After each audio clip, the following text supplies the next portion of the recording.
Hey everyone, thank you for visiting and welcome to Wishbone Football. I started on this journey um, probably several years ago, but recently in the last 8 to 12 months, knowing that this is where I wanted to end up, is doing a podcast and really immersing myself into football more than I already do, which my wife would say I'm crazy for. But let me get into myself a little bit. My name is Chad Wishbone, and no, that's not a joke. I am a Canadian and a huge fan of college football and the NFL. Um, it was always hard growing up as a Canadian, and I still do live in Canada, I should say that. It was always hard to be a really massive fan of college football in Canada. It's not easy to consume in Canada. We basically have TSN, which is a subsidiary, the Canadian subsidiary of ESPN here in Canada. And they run a lot of college football throughout the season. Mainly, they're piggybacking on what ESPN is running. So what that means is like you're gonna get your marquee games. You're gonna get your 3:30 and 7:30 ESPN ABC games, which I can't complain because I am a Texas Longhorn fan, and I won't be a homer when it comes to my view of them throughout this. The first thing I wanted to bring up is how I got into football. I mean, it was my father. He was a big football fan. Nothing nothing crazy. He was a big fan of the Bills, and I am Buffalo Bills, and I am too for that reason. But he never even viewed college football as something that was obtainable to root for or watch at all. I remember when I was about 15 or 16, in high school, I told him I wanted to go and see a college football game, and he just thought that was the craziest thing. After what I've started to see with the SEC mainly and the Big Ten, I just knew that college was and is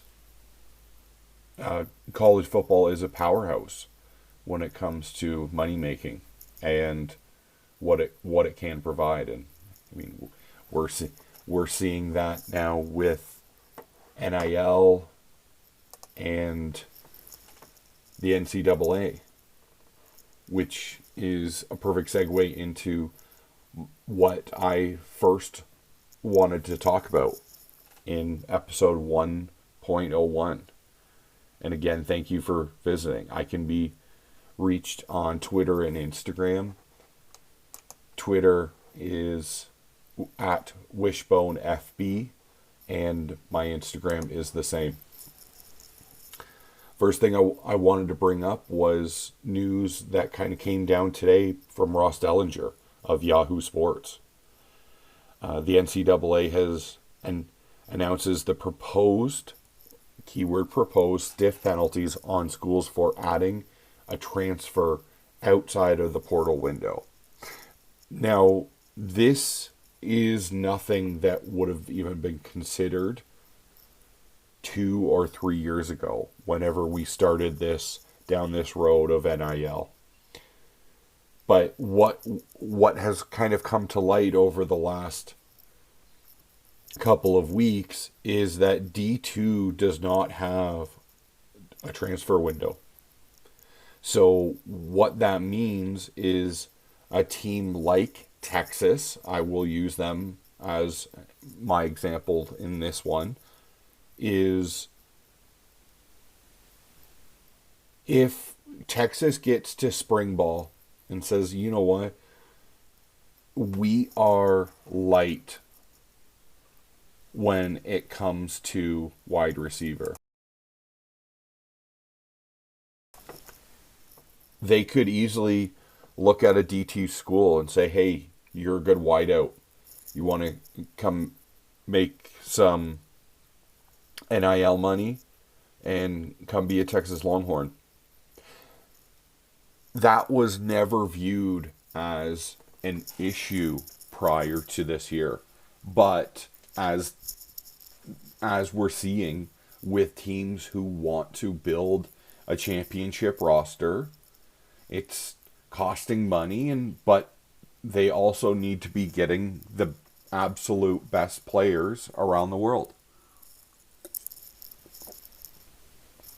And before I move on, I'd like to make a shout out to North Dakota State. Welcome to D1. You've been playing as like a D1 school for several years now, and welcome to the big time. But let's get into these penalties. So like I said, NCAA has proposed stiff penalties on schools for adding a transfer outside of the portal window. So the first one is the head coach would be prohibited from all football, recruiting, and on-field coaching and administrative duties for 6 contests. So what does that mean? Well, if we're using my Texas Longhorn example, Steve Sarkisian, his suspension would keep him out of the first 6 weeks, for 6 games of the season. So that this would include, we open the season versus Texas State, then Ohio State, UTSA. We are at the Volunteers. We have our bye week, and then we play the Red River at Texas State Fair against the Sooners. And that would, and then we're not done. And then that would include Florida. So that would be the first 6 contests for Texas for their 2026 schedule. Texas State, Ohio State, UTSA, Tennessee, Oklahoma, Florida. That's half their season, because the second half, you go Ole Miss, Mississippi State, Mizzou, LSU, Arkansas, and Little Brother. And obviously, Little Brother is Texas A&M. But that is what I believe to be the NCAA trying to take back some of the control that they have lost with everything that is going on with NIL right now, with college football in general. Because I think this is a big step when it comes to the penalties that they are trying to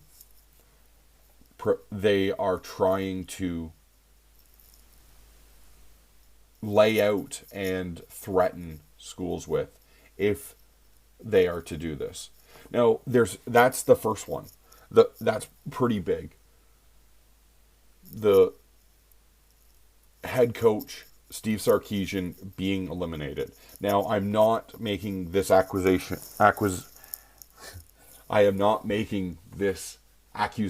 against Texas.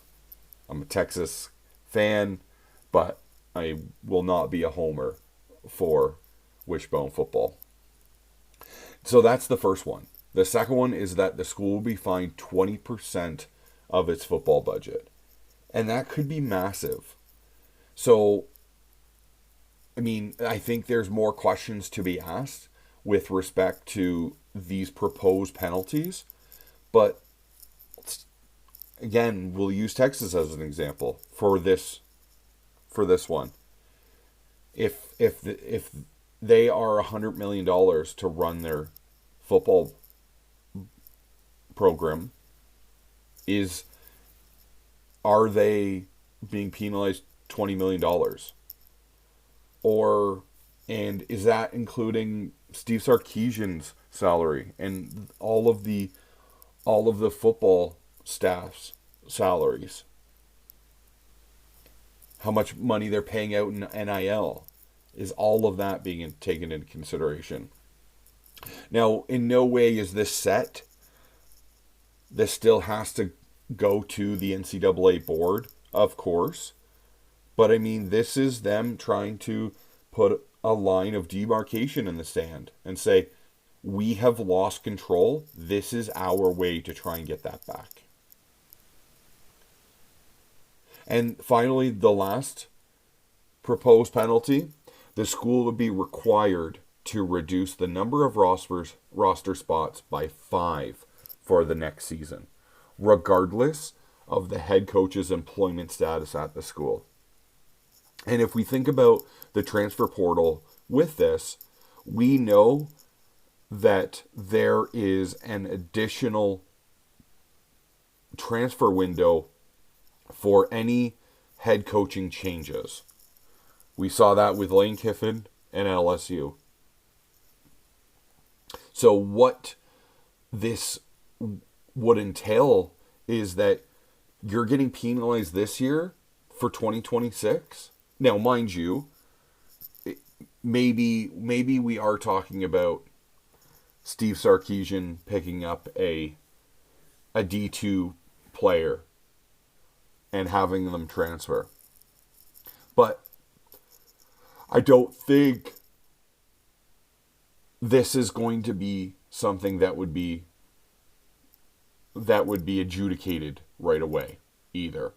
I think this could very, very well be a Michigan cheating scandal where it would be drawn out for several months, maybe lasting the year. A football season, I should say. Because maybe accusations come out week 1. Texas is about to host Texas State. And Longhorns have aspirations of a national championship with Arch Manning, as they should. But maybe they're caught with this. Maybe Sark did something stupid. I don't think that he is immediately suspended for 6 games if this goes through. And who knows? Maybe we'll come to learn from Ross Dellinger that this is going to be in place for 2027. But it's something significant that I believe the NCAA is trying to get a hold of. And it's nothing other than that. You can't deny it. You can't blame them. The NCAA is no longer running college football. College football is running itself, and there's no one at the helm. I don't have to tell you guys that. If you found me, there's a reason that you're listening to this. Because you might have known that. And that was one of the reasons why, knowing that I was going to be recording my first podcast tonight, as soon as I saw this come up from Ross Dellinger, I knew this is what I wanted to talk about. Because I wanted to find something that maybe not everyone is willing to talk about. Or not everyone has a comprehension of what is going on with respect to the NCAA. And to be honest, Ross Dellinger, highly recommend a follow for him. I mean, if you're in college football space anyway, you probably already are following him, but he is absolutely the best when it comes to getting up-to-date news, whether he's sitting in a courtroom because they're deciding over Chambliss's future or not. He is the authority on this. Now, one thing I wanted to do was really get into my football past, as I am not any sort of a star prospect. I played tight end for my high school football. I had the body to play football. I didn't have the mindset to play football in high school. One sort of something I regret, but we won't dwell on that right now. What made this fun and was obviously my last name, Wishbone. And what was also fun is throughout high school, we could not throw the ball. And our offense ran a wishbone offense. So I've always liked that. I've always kind of kept that in my hip pocket, walking around, talking to people about football. But no one, unless you were in it, knows what a true wishbone can look like. Now, for you, if you don't know, what this entails is you have quarterback 3 yards behind center. You have a back to your left and to your right, and one behind you. And so what you're doing is essentially running something like a Navy offense. You are pounding the ball and you are running the ball 55 or 60 times in a game. It's simply the way that it is. But that's built based on not having an air game or not having a quarterback that can throw the ball with any sort of accuracy, which clearly my high school did not have any of that. So, but what Wishbone provided us is a gateway and a kind of a look into what can be a RPO offense. And what I mean by that is when we were running Wishbone and me being a tight end, there was lots of times that I was pulling either pre-snap or just prior to snap.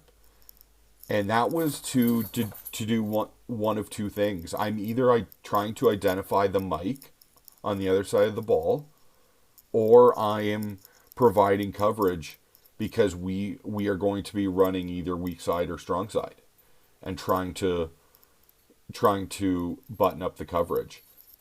Because as a tight end, I am not Dawson Knox or Dalton Kincaid or Travis Kelce. I hate saying that name, but I'm not out there catching 8 to 10 passes a game.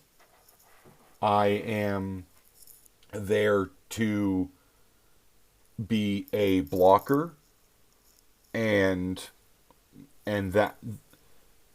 maybe I saw a pass once or twice, and that was on 5 and outs. So it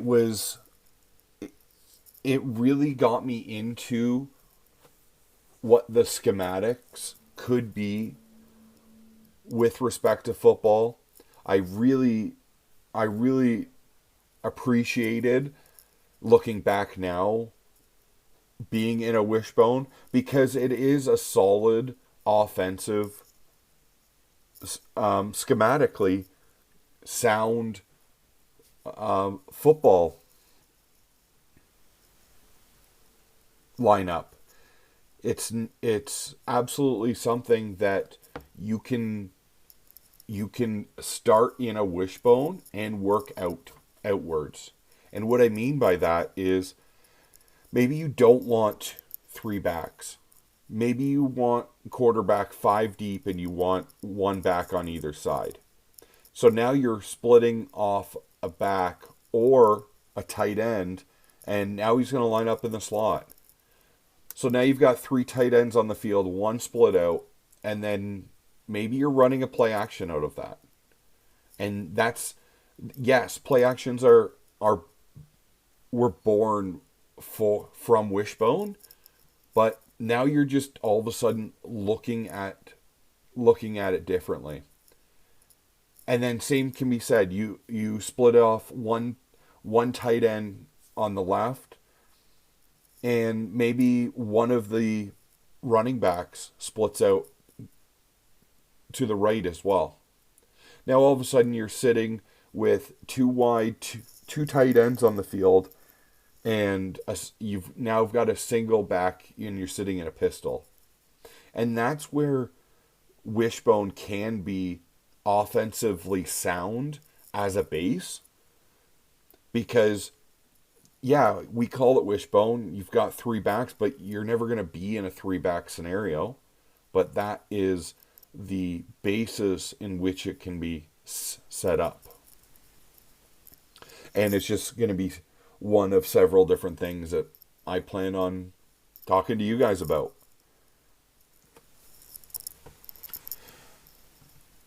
Now, I do want to thank you for finding this, however you might have found it, for listening to it. This is going to be a weekly podcast that will get picked up faster and faster. My plan is weekly. I don't know, who knows, maybe next week I'll be doing two. This could be fun. So again, thank you for finding Wishbone Football. My name is Chad Wishbone, and we will talk again soon.